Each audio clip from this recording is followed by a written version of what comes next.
नमस्कार दोस्तों, कैसे हो आप सब। एक बार फिर से स्वागत है आपका हमारे यूट्यूब चैनल पर। हमने कल पढ़ा था आहार नाल के बारे में। आहार नाल की हमने अनुदैर्ध्य कार्ड देखी थी और अनुदैर्ध्य कार्ड के अंदर हमने गृहिणी और ग्रसिका, आमाशय और जेजुनम, इलियम, इनके सब के अंदर जो भी आहार नाल की सभी परतें होती हैं उन परतों के बारे में देखा था। और आज कल हमने आहार नाल के बारे में पढ़ लिया था और आज हम पढ़ेंगे आहार नाल यानी कि पाचन के अंदर जो भी ग्रंथियाँ होती हैं उनके बारे में आज हम पढ़ेंगे। तो आज का हमारा टॉपिक है ग्रंथियाँ।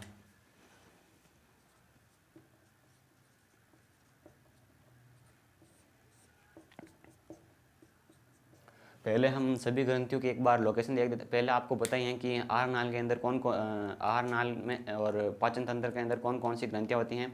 पाचन तंत्र के अंदर मुख्य रूप से यकृत, अग्नाशय और पित्ताशय का मुख्य रोल होता है और यही पाचन के अंदर मुख्य भूमिका भी निभाती हैं। तो पहले हम इनकी लोकेशन देख लेते हैं कि इनकी लोकेशन कहाँ पे होती हैं और कैसे ये स्थित होती हैं।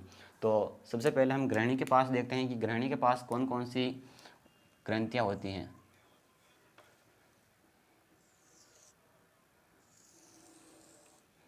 मान लीजिए कि यह अपनी गृहिणी है, यहाँ से आमाशय से आ रहे हैं फूड यहाँ पे। और एक बात आप याद रखना कि आमाशय में जब फूड चला जाता है और जब उसके अंदर जठर रस मिल जाता है तो उसको काइम बोलते हैं। ये जैसे कि फूड प्लस जठर रस जब मिल जाता है तो इसे बोलते हैं काइम। ठीक है दोस्तों, ये आपको याद रखना है।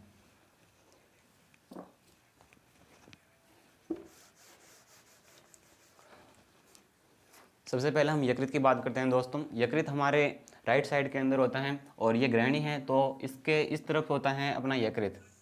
यकृत कुछ इस तरह से होता है।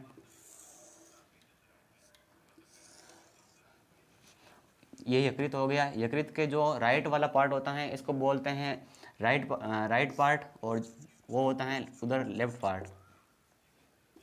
ये हो गया लेफ्ट। ठीक है दोस्तों, तो ये यकृत के अंदर अपनी एक और ग्रंथि होती हैं जिसे हम बोलते हैं पित्ताशय। पित्ताशय का कार्य ये है कि जो भी यकृत बाइल जूस यानी कि पित्त रस का स्त्रवण करती हैं उसको पित्ताशय जो होता है वो उसको संग्रहित करता है। तो हम यहाँ पे बना देते हैं पित्ताशय, रेड पेन से बना देते हैं पित्ताशय को।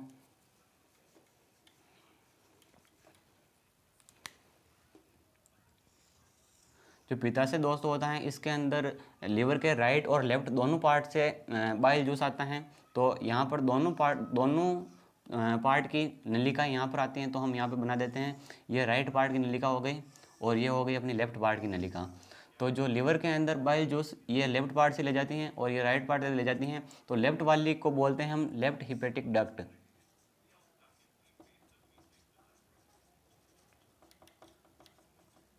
और जो राइट वाली होती हैं उसे बोलते हैं राइट हिपेटिक डक्ट।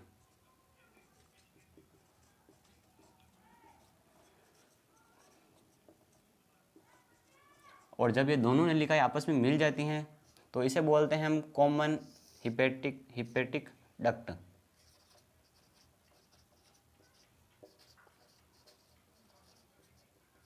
ये आपको याद रखना है। और ये अपना हो गया गोल ब्लैडर यानी कि पित्ताशय।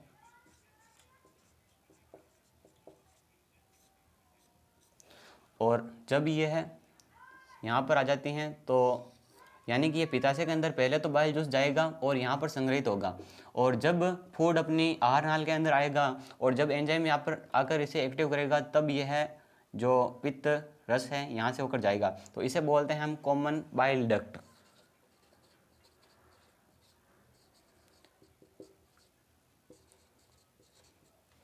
जो दोस्तों ये हो गया अपना पित्ताशय हो गया। और एक और यहाँ पर एक ग्रंथि होती हैं जैसे बोलते हैं अग्नाशय, जो नेचर के अंदर बहिस्त्रावी और अंतःस्त्रावी दोनों प्रकार की होती हैं। लेकिन जो हमारा पाचन तंत्र है उसके अंदर जो अग्नाशय होता है उसकी बहिस्त्रावी वाला जो हिस्सा होता है वही काम आता है।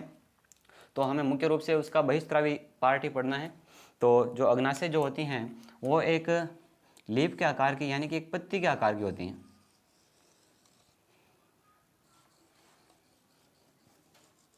और इसके अंदर पूरी से इसके अंदर नलिकाएं आती हैं।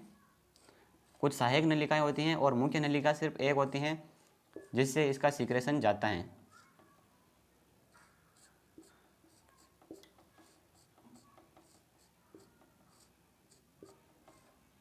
तो ये जो आपको बहुत सारी नज़र आ रही हैं नलिकाएं, ये होती हैं सहायक नलिकाएं, और जो ये एक मुख्य नलिका है जिसके अंदर से इसका सारा सीक्रेशन होकर आहार नाल के अंदर जाता है। तो जो ये बहुत सारी संख्या के अंदर ज़्यादा नलिकाएं हैं, इनको बोलते हैं सहायक नलिकाएं।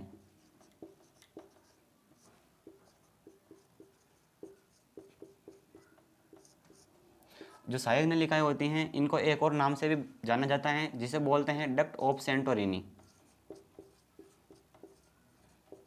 यानी कि सेंटोरिनी की नलिकाएं। शायद ये साइंटिस्ट ने इन नलिकाओं के बारे में बताया था, तो इसे सेंटोरिनी की नलिकाएं बोलते हैं। और जो ये मुख्य नलिकाएं होती हैं, इसे बोलते हैं डक्ट ऑफ विल्सन, हिंदी में मुख्य नलिका, और इसे और बोलते हैं डक्ट ऑफ विल्सन, यानी कि विल्सन की नलिका। और ये मुख्य नलिका से सीक्रेशन यहाँ पे जाता है, लेकिन थोड़ा सा आगे जाने के बाद जो ये मुख्य नलिका होती है ना, ये पित्ताशय की नलिका के साथ जुड़ जाती हैं। तो कुछ इस प्रकार से जुड़ती हैं, आप देखिएगा यहाँ पर।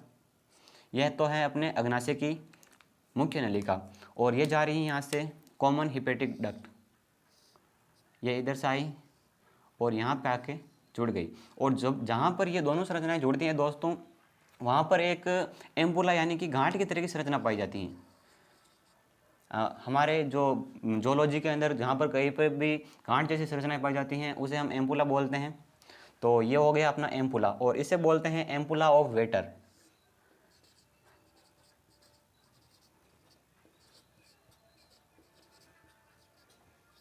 ये भी आपको याद रखना है दोस्तों। जो ये नाम है, जैसे कि मुख्य नलिका का नाम है डक्ट ऑफ विल्सन, सहायक नलिका का नाम है डक्ट ऑफ सेंटोरिनी, और जो ये कॉमन बाइल डक्ट और मुख्य नलिका अग्नाशय की जहाँ पे मिल रही है, वहाँ पर एक एम्पुला होता है, और जिसे बोलते हैं एम्पुला ऑफ वेटर, या फिर इसे ओडी ऑफ वेटर भी बोलते हैं।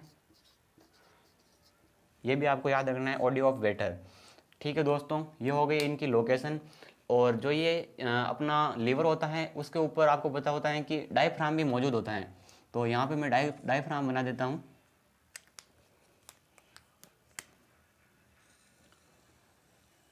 ये डायफ्राम यहाँ पर ऊपर मौजूद होता है। जो ये अपना लीवर होता है, ये डायफ्राम से एक रेशेनुमा संरचना से जुड़ा होता है, कुछ इस प्रकार से। लेफ्ट साइड के अंदर दोस्तों ये संरचना होती है, इसे बोलते हैं फाल्सिफॉर्म लिगामेंट।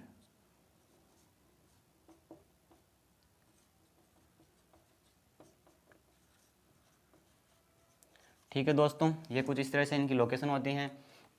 ये अपना लीवर होता है, लीवर के अंदर गोल ब्लैडर पित्ताशय होता है, और लीवर से सारी नलिकाएं पित्ताशय के पास जाती हैं। और जब पित्त रस की ज़रूरत होती है अपनी आहार नाल के अंदर, तब एंजाइम यहाँ से आते हैं और इसे एक्टिव करते हैं, और यहाँ से पित्त रस निकल के डक्ट ऑफ एम्पुला में जाता है, और यहाँ से अपना जो सिक्रेशन होता है अग्नाशय का बहिस्त्रावी सिक्रेशन वो जाता है, और दोनों यहाँ से डक्ट ऑफ ओडी होता है, और ओडी इसके माध्यम से आहार नाल के अंदर जाते हैं और फिर पाचन की क्रिया को संपूर्ण करते हैं। तो अब हम एक एक ग्रंथि के बारे में करके पढ़ेंगे। पहले हम पित्ताशय के बारे में पढ़ेंगे, फिर हम यकृत के बारे में पढ़ेंगे, और फिर हम पढ़ेंगे अग्नाशय के बारे में।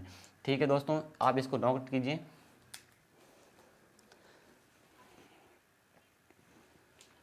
ठीक है, अब हम इसको मिटाते हैं, और अब हमें पढ़ना है पित्ताशय के बारे में।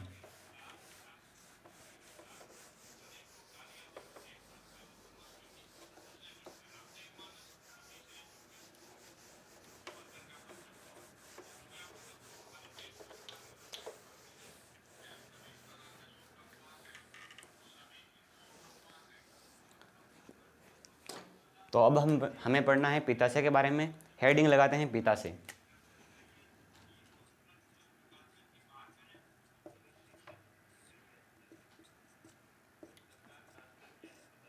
सबसे पहले तो हमें यह जानना है कि पित्ताशय मौजूद कहाँ पे होता है। तो अभी हमने बताया था आपको कि यह लीवर के राइट पार्ट में मौजूद होता है, और बाइल जूस का यह कलेक्शन करता है, यानी कि संग्रहण करता है। तो हम इसके बारे में ये लिख देते हैं कि यह जो होता है अपने लीवर के राइट साइड में होता है।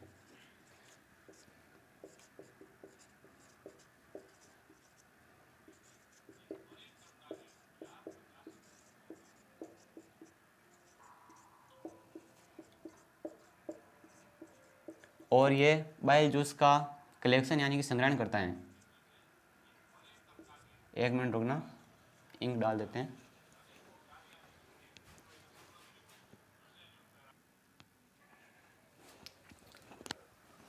दोस्तों थोड़ी इंक खत्म हो गई थी, तो हम पढ़ रहे थे पित्ताशय के बारे में। तो ये होता है लीवर के राइट पार्ट के अंदर होता है और ये संग्रहण करता है बाइल जूस का। तो हम यहाँ पे लिख देते हैं पित्त रस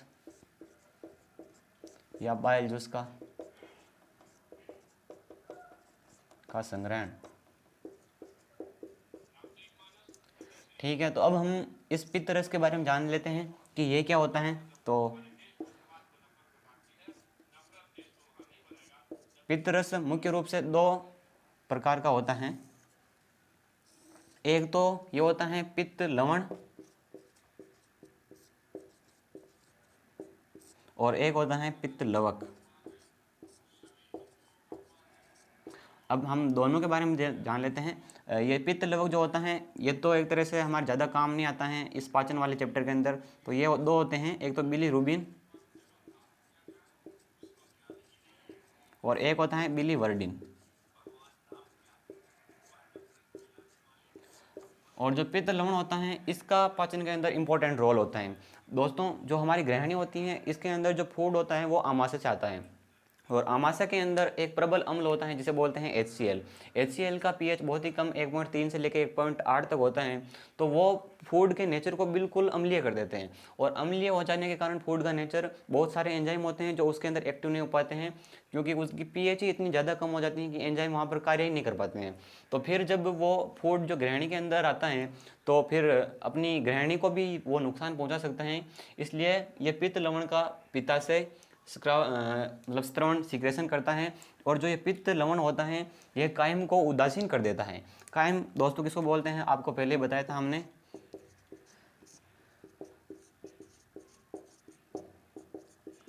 ये मुख्य रूप से यही है कायम। जब अपना भोजन होता है वो आमाशय के अंदर चला जाता है तो उसे बोलते हैं कायम।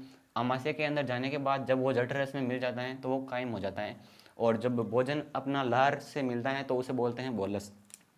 तो इसका कार्य दोस्तों यह है पित्त लवण का कि यह कायम को उदासीन करता है।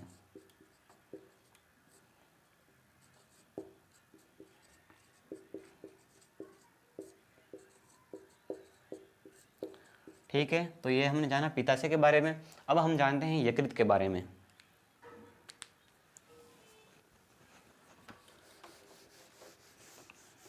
यकृत के बारे में आपको नॉर्मल तो पता ही है कि हमारे शरीर की सबसे बड़ी ग्रंथि है और इसका पाचन के अंदर महत्वपूर्ण रोल होता है।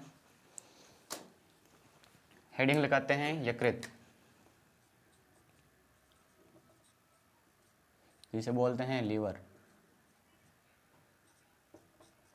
सबसे पहले वो बात लिख देते हैं जो हम सब जानते हैं कि ये हमारे शरीर की सबसे बड़ी ग्रंथि है।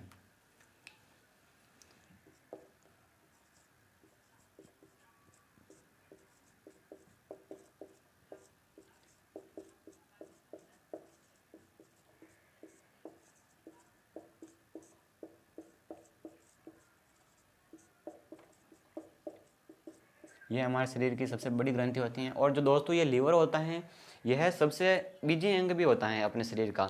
यह अपने सबसे ज़्यादा काम करता है, थोड़ा शायद मस्तिष्क से थोड़ा कम बिजी होता है, लेकिन बाकी आप जितने भी ऑर्गन देखोगे उनमें सबसे ज़्यादा जो बिजी ऑर्गन है वो ये लीवर ही है।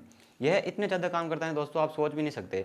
यह ग्लाइकोलिसिस करता है, ग्लाइकोजिनेसिस करता है, अमोनिया को यूरिया में कन्वर्ट करता है और भी बहुत सारे काम करता है और इसका पाचन के अंदर भी बहुत इंपॉर्टेंट रोल होता है। तो हम ये भी लिख देते हैं कि यह सबसे बिजी ऑर्गन है।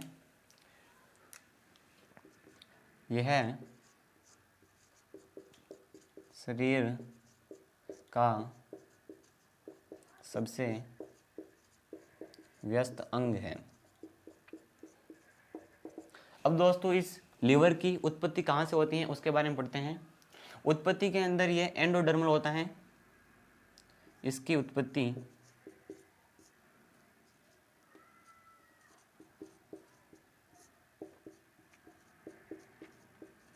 एंडोडर्म से होती है। आपको बताया था मैंने एक दिन कि जब अपना स्पर्म और जो एग फर्टिलाइजेशन करते हैं तो बनता है जाइगोट और जाइगोट विभाजन करने के बाद 3 लेयर बनाता है। जो सबसे बाहर वाली होती हैं उसे बोलते हैं एक्टोडर्म, फिर बीच वाली को बोलते हैं मीजोडर्म और जो सबसे अंदर वाली होती हैं उसे बोलते हैं एंडोडर्म। तो जो ये लीवर होता है इसकी उत्पत्ति एंडोडर्म से होती है। और इसके बारे में पढ़ते हैं कि जो यकृत होता है इसकी क्रियात्मक और संरचनात्मक इकाई क्या होती हैं। जैसे कि हमारे शरीर की संरचनात्मक और क्रियात्मक इकाई कोशिका होती हैं, उसी प्रकार से इस यकृत की संरचनात्मक और क्रियात्मक इकाई क्या होती हैं। इसकी संरचनात्मक और क्रियात्मक इकाई होती हैं यकृत पालिका, लीवर लोब्यूल बोलते हैं जिनको हम लिख देते हैं यकृत पालिका। ये थोड़ा इंपॉर्टेंट है, आप याद रखना है इसको।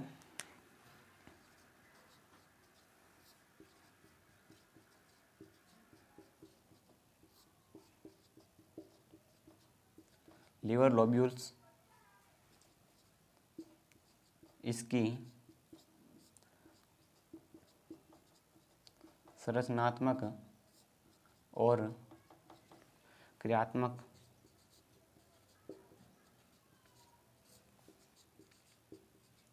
इकाई होती हैं। ठीक है दोस्तों, ये इसके बारे में नॉर्मल हो गया।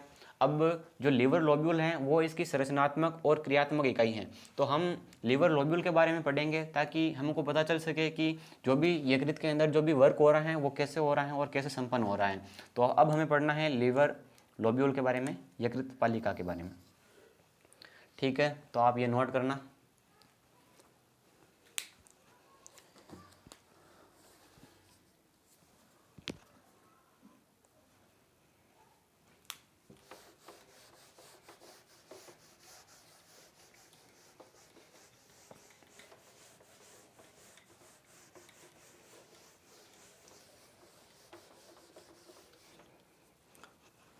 अब हम लीवर लोब्यूल की संरचना बनाते हैं। लीवर लोब्यूल कुछ इस प्रकार से होता है। बाहर वाला हम रेड से बना देते हैं।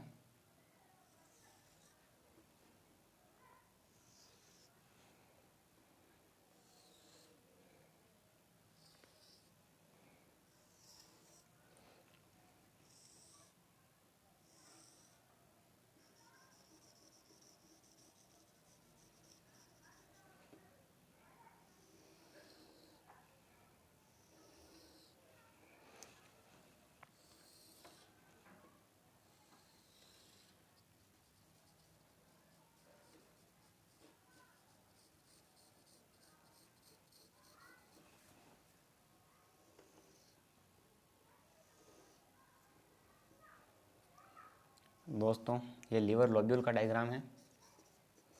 लीवर लोब्यूल बाहर की तरफ से एक कैप्सूल से आस्तरित रहता है जिसे बोलते हैं ग्लिंसन कैप्सूल।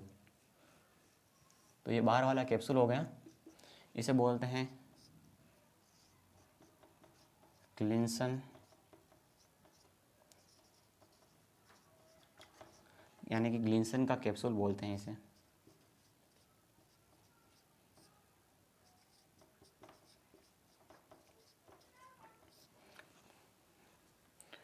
तो बीच में ये इस प्रकार से होता है कुछ। इसके बाहर, एक मिनट रुकना, ये फैन नहीं चल रहा है।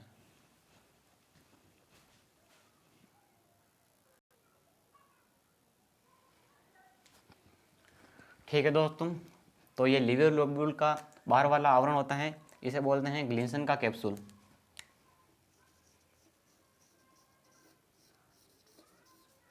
और इसके अंदर छोटी छोटी, बहुत ही ज़्यादा छोटी छोटी कोशिकाएं, हिपेटोसाइट्स, कुछ इस प्रकार से चेन बनाते हैं।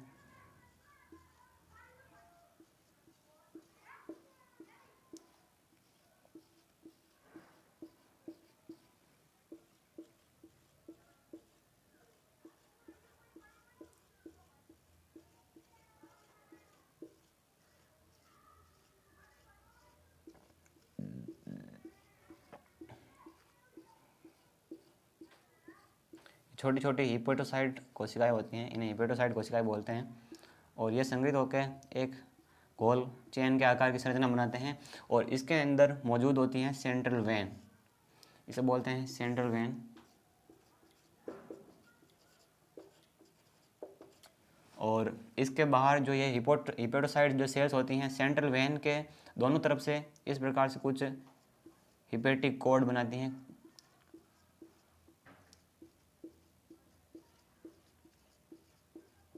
ये कोशिकाएं बाइल जूस का भी निर्माण करती हैं।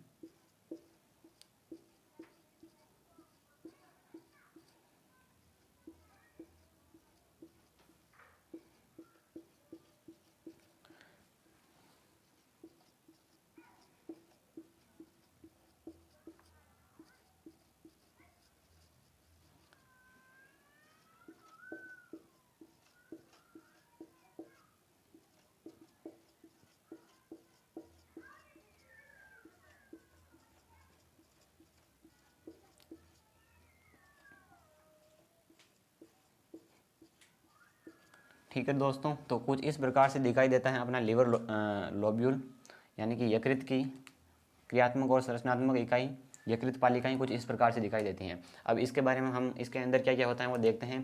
कि सबसे बाहर तो होता है ग्लिंसन कैप्सूल, और उसके अंदर ये जो कोशिकाएं होती हैं इन्हें बोलते हैं हिपेटोसाइट कोशिकाएं। ये हिपेटिक और हिपेटोसाइट कुछ यकृत से ही मिलता जुलता है। आपको पता होगा, हमने यकृत के अंदर भी पढ़ा था कि जो लेफ्ट तरफ से आती हैं पित्ताशय के अंदर बाइल जूस को लेकर आने वाली नलिका उसे बोलते हैं लेफ्ट हिपेटिक डक्ट, और जो राइट लीवर के राइट पार्ट से बाइल जूस को ले जाती हैं उसे राइट हिपेटिक डक्ट और कॉमन हिपेटिक डक्ट और कॉमन बाइल डक्ट, इनके बारे में हमने जिक्र किया था पिछले थोड़ी सी देर बाद पहले। तो ये हो गया, हिपेटोसाइट बोलते हैं इन कोशिका को। और जो बीच में ये इस तरह से संरचना नजर आती है इसे बोलते हैं सेंट्रल वेन, यहाँ से ब्लड आता जाता है। और इसके अंदर भी जो ये आपको अब लोब्यूल नज़र आ रहे हैं, इनके अंदर भी कुछ प्रकार की कोशिकाएं पाई जाती हैं। हम बना देते हैं।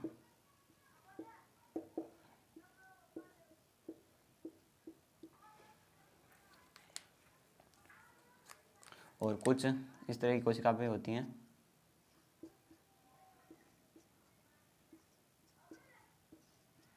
तो जो ये इस तरह की कोशिकाएं दिखाई दे रही हैं आपको इसके अंदर, इन्हें बोलते हैं,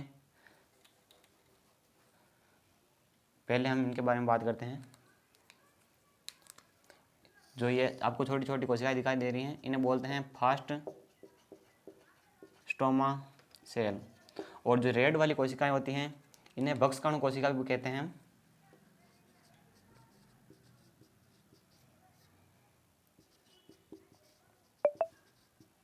ये नेचर में इस तरह की होती हैं कि इसके पास में अगर कोई भी जीवाणु या कोई भी छोटी कोशिका आती हैं या कोई टूटी फूटी कोशिका है, उसको ये जो सेल्स होती हैं ये उनको नष्ट कर देती हैं। फिर जो यह अपने ग्लिंसन कैप्सूल के आपको पास में ये नज़र आ रहे हैं इन्हें बोलते हैं पोर्टल ट्राइड। तो हम यहाँ पर देख लेते हैं, इसे बोलते हैं पोर्टल ट्राइड। इस पोर्टल ट्राइड के अंदर क्या होता है वो देखते हैं। इसके अंदर एक तो अपनी आर्चरी होती हैं, और एक होती हैं, यानी कि एक तो होती हैं धमनी, और एक होती हैं इसके अंदर सीरा, और एक होती हैं बाइल जूस को ले जाने वाली नलिका। तो इन तीनों को मिला के इसको बोलते हैं पोर्टल ट्राइड। तो ये इंपॉर्टेंट है, ये आपको याद रखना है। तो ये तो हो गई अपनी बाइल डक्ट, और ये हो गई हिपेटिक वेन, और जो एक होती हैं हिपेटिक आर्टरी।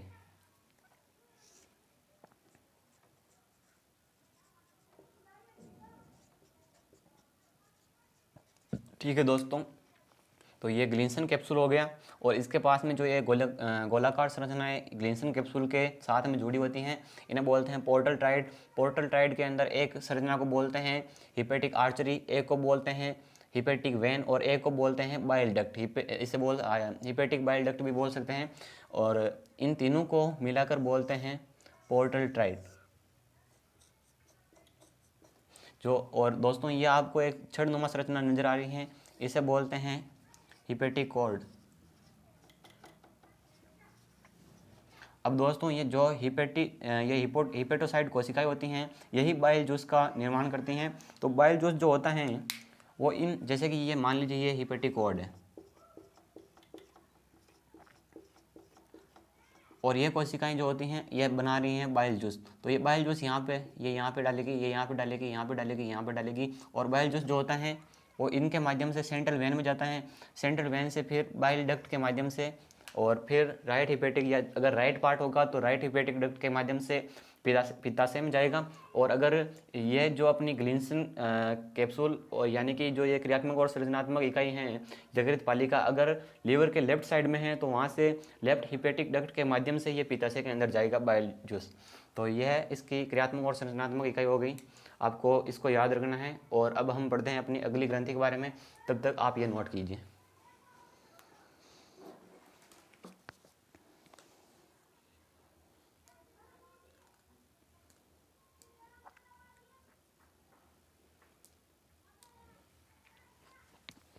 ठीक है दोस्तों, आपने ये नोट कर लिया होगा।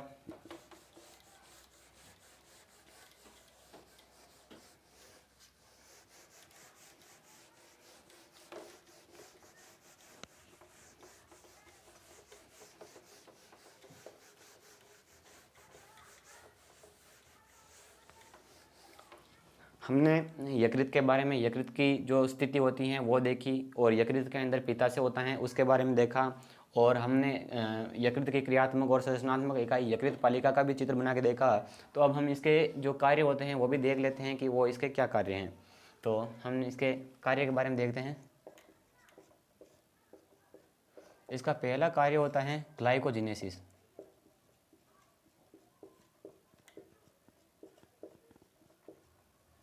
यानी कि ग्लूकोज को तोड़ना।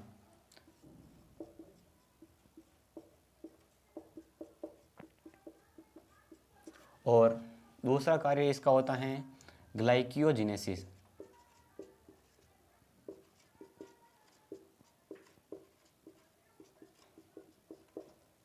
यानी कि ये ग्लूकोज को तोड़ते हैं इसके अंदर, ग्लाइकोजिनेसिस के अंदर। और ग्लाइकोजिनेसिस जो होता है वो जो यकृत होता है, ग्लाइकोजिनेसिस के द्वारा जो छोटे छोटे इसके अंदर जो पार्टिकल्स होते हैं उनके द्वारा जो ग्लूकोज को बनाती हैं। तो हम ये लिख देते हैं, छोटे छोटे कणों के द्वारा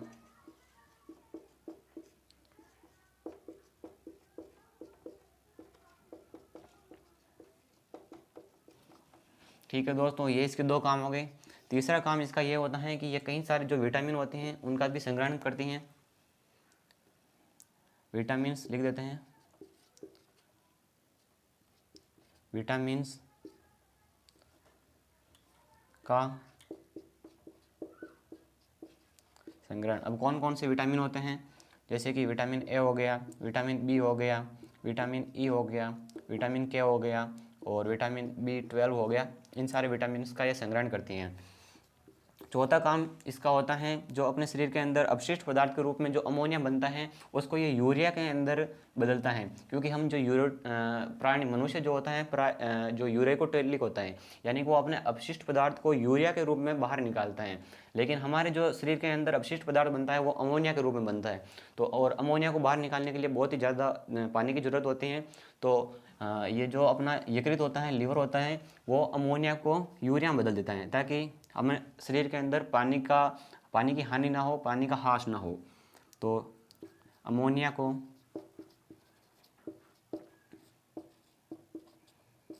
NH3 को यूरिया में बदलती हैं, यकृत यूरिया में बदलता है। ठीक है दोस्तों, तो ये इसके इम्पोर्टेंट काम हो गए। और अब हमें पढ़ना है अग्नाशय के बारे में, तो आप ये नोट कीजिए।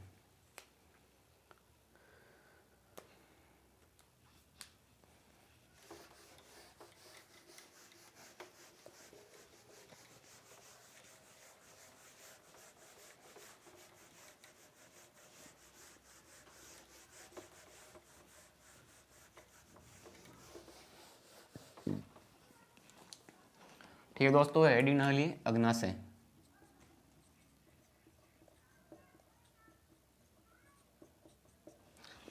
अग्नाशय के बारे में आपको पता है कि यह अंतःस्रावी और बहिस्रावी दोनों प्रकार की ग्रंथि होती हैं एक तरह से, और पाचन तंत्र के अंदर इसकी भी महत्वपूर्ण भूमिका होती है। और हमने पहले देखा था कि यह एक लीफ के आकार की, यानी पत्ती के आकार की संरचना होती हैं, और इसके अंदर मुख्य नलिका और सहायक नलिकाएँ होती हैं। तो एक बार फिर से हम इसका डायग्राम बना के देख लेते हैं। ये कुछ इस प्रकार से पत्ती के आकार की संरचना होती है एक तरह से।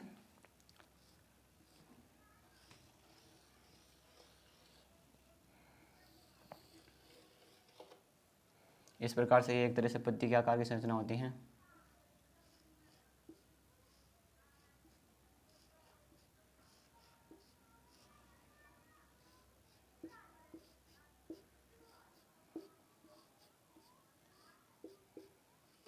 ये इस प्रकार से अग्नाशय की संरचना होती हैं।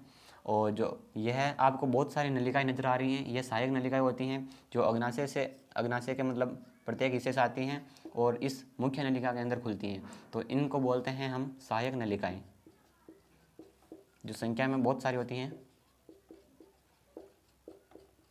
और आपको पहले मैंने बताया था, इसे डक्ट ऑफ सेंटोरिनी भी बोलते हैं।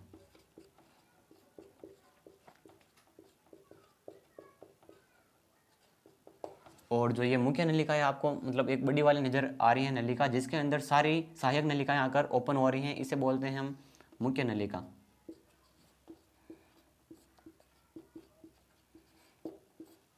यानी कि इसे मेन ट्यूब्यूल बोलते हैं। और इसे जैसे कि सहायक नलिका को बोलते हैं डक्ट ऑफ सेंटोरिनी, इसी प्रकार से जो मुख्य नलिका होती हैं इसे बोलते हैं हम डक्ट ऑफ विल्सन।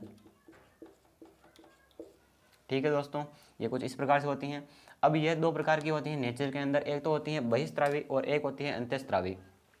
तो हम इसको लिख देते हैं, दो प्रकार से होती हैं नेचर में।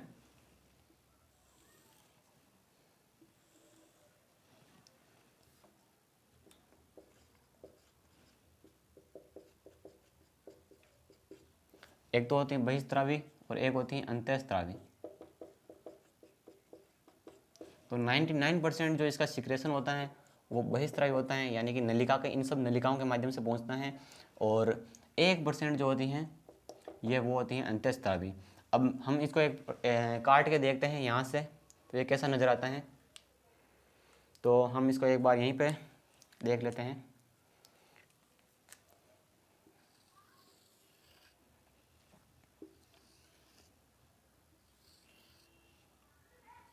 ये इसकी अनुदैर्ध्य काट है, हमने इसको यहाँ से काटा।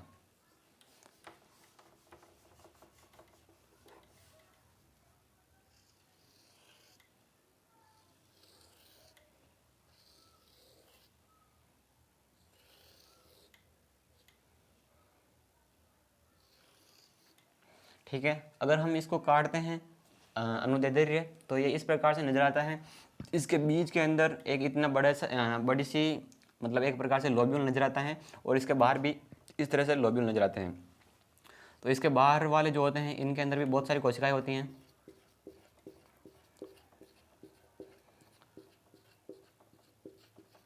और जो ये अंदर हैं उसके अंदर भी बहुत सारी कोशिकाएं होती हैं। तो हम पहले बाहर वाले में बना देते हैं।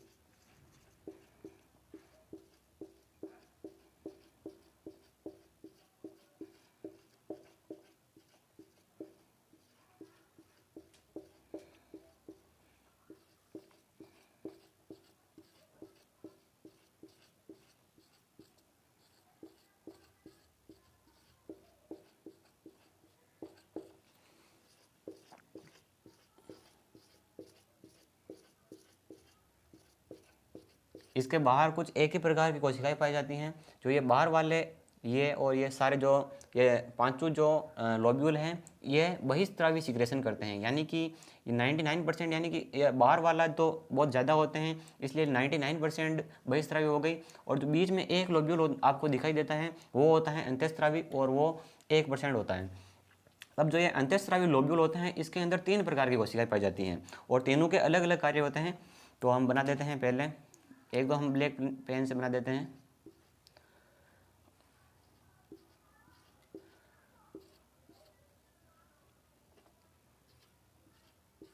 ब्लैक पेन से बनाइए दोस्तों, एक को तो हम पूरी काली कर देते हैं और कुछ को हम पूरी काली नहीं करते हैं, ताकि आपको समझने में सही रहेगा।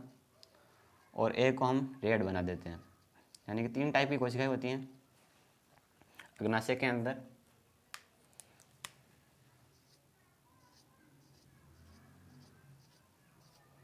आपने इनके बारे में सुना होगा। तो ये तो हो गया बहिस्त्रावी वाला, और बीच वाला जो होता है वो अंतःस्त्रावी होता है। तो अब लिख देते हैं, जो रेड वाली आपको कोशिका मैंने बना के दिखाई है इसे बोलते हैं एल्फा कोशिका, यानी कि ये एल्फा सेल हो गई। और जो ब्लैक वाली मैंने आपको पूरी ब्लैक करके रखी है इसे बोलते हैं बीटा कोशिका। और जो ये आपको पूरी ब्लैक नहीं कर रखी हैं इसे बोलते हैं डेल्टा कोशिका। तो ये तीनों होती हैं, यह अंतःस्रावी नेचर की होती हैं, यानी कि ये जो भी सिक्रेशन करती हैं उसे सीधा ब्लड में छोड़ देती हैं। अब ये कौन कौन सा सिक्रेशन करती हैं वो देखते हैं, पहले इसको मिटा देते हैं।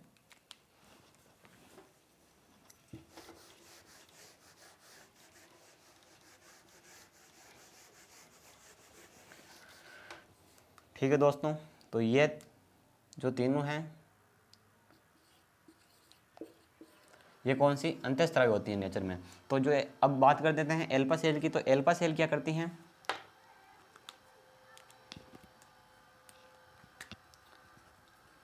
एल्फा सेल एक हार्मोन को सीक्रेट करती हैं जिसे बोलते हैं हम ग्लाइकोजन। दोस्तों आपको ये भी पता होगा कि अंतःस्रावी जो ग्रंथियाँ होती हैं उनके सीक्रेशन को हम हार्मोन बोलते हैं, और जो बहिस्रावी जो ग्रंथियाँ होती हैं उनके सीक्रेशन को हम एंजाइम बोलते हैं। तो जो हार्मोन होते हैं, एल्फा कोशिका जो हार्मोन स्रावित करती है उसे बोलते हैं हम ग्लाइकोजन, जो कि हमारे शरीर में शर्करा की मात्रा को बढ़ाता है।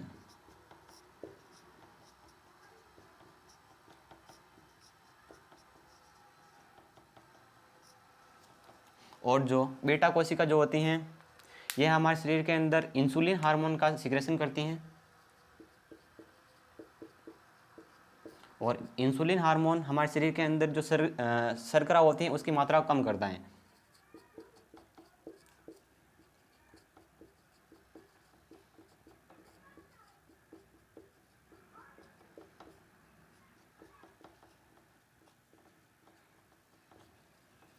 आपको पता होगा कि जब हमारे शरीर के अंदर एल्फा सेल ज़्यादा एक्टिव हो जाती हैं और बहुत ही ज़्यादा ग्लाइकोजन का सिक्रेशन कर देती हैं, तो हमारे शरीर के अंदर जो शर्करा होती हैं उसकी मात्रा बढ़ जाती है, और इसके कारण हमें डायबिटीज़ हो जाती है जिसे हम शुगर बोलते हैं। और या ये इसके कारण भी हो सकती हैं और इसके कारण भी हो सकती हैं। अगर देख लीजिए एल्फा सेल प्रॉपर वर्क कर रही हैं और बीटा सेल ने वर्क करना बंद कर दिया है, यानी कि इंसुलिन हार्मोन का सिक्रेशन नहीं हो रहा है, तो अभी हमारे शरीर के अंदर जो शर्करा है इसकी मात्रा बढ़ जाएगी और हमारे शरीर में डायबिटीज़ हो जाएगी। और अब जो एल्फा सेल हैं इसका काम यह है कि ये ये डेल्टा सेल जो है ये एल्फा और बीटा दोनों को नियंत्रित करती हैं।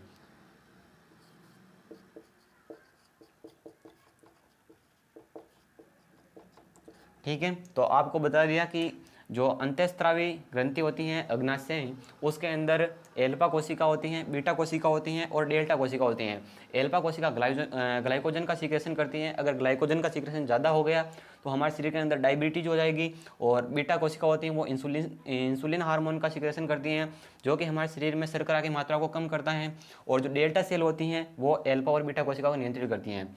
अब जो ये बहिस्रावी ग्रंथि होती है अग्नाशय, उसके अंदर ये कौन कौन से एंजाइम सीक्रेशन करती हैं वो हम देख लेते हैं। तो मुख्य रूप से ये जो बहिस्रावी होती हैं यह करती हैं ट्रिप्सिनोजन,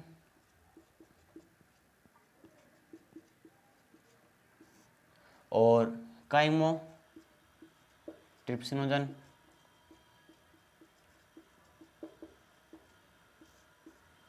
और न्यूक्लियोसाइडेज और न्यूक्लियोटाइडेज।